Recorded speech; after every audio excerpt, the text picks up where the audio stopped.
কুমিল্লার লাকসাম রেলওয়ে জংশনে ট্রেনের ছাদে অবৈধভাবে ভ্রমণের অভিযোগে অন্তত 50 জন যাত্রীকে আটক করেছে railway police.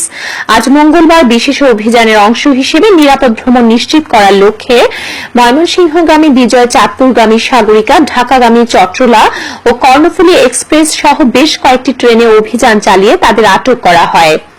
Laksam railway junction থানা পুলিশের ইনচার্জ ওসি স্বপন কান্তি বড়ুয়া জানান, যাত্রী বেশি ট্রেনের ছাদে ভ্রমণকারী অপরাধী রোধ, অসতর্কতার কারণে মৃত্যু ঝুঁকি সহ নানান দুর্ঘটনা রোধ ও নিরাপদ ভ্রমণের লক্ষ্যে জেলা পুলিশ সুপারের নির্দেশে বিশেষ অভিযান পরিচালিত হয়।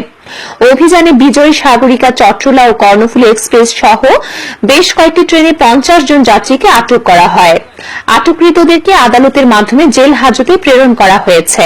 এছাড়া আটক আরো অন্তত 20 জনকে ভ্রাম্যমাণ আদালতের মাধ্যমে সাজা প্রদান করা হয়।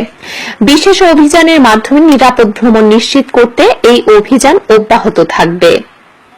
আমাদের পুলিশ সুপারের নির্দেশে আমরা ট্রেনের ছাদ থেকে যাত্রীদেরকে নামানোর জন্য বিশেষ অভিযান আজকে পরিচালনা করতেছি।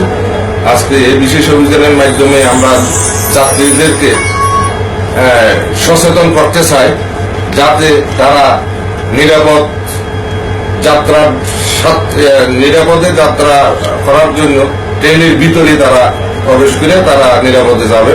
কেউ যাতে ট্রেনের ছাদে যাত্রী হইয়া যাতায়াত না করে, এটা নিবারণের জন্য আমাদের আজকের এই উদ্যোগ।